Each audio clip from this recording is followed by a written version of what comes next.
How to reset Canon MG2540S or Canon MG2525 or 2520 series. So method will be same for all 25 series. So as you can see, we have the panels of the on the left side. So what you need to do, you need to turn off first of all the printer. Just turn it off and then press this button.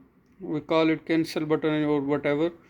Just simply press this one and then press power button for 5 seconds. 1 2 3 4 5. Now release the power button. When the light starts blinking, press again and then release this button and then press it for 5 times. 1 2 3 4 5, and then press for the 6th time. Just press both buttons together for 5 seconds. 1 2 3 4 5.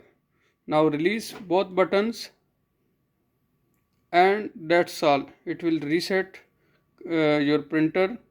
So this is how you can reset easily. That's all for now. Thank you for watching and don't forget to subscribe Dr. Mobile YouTube channel.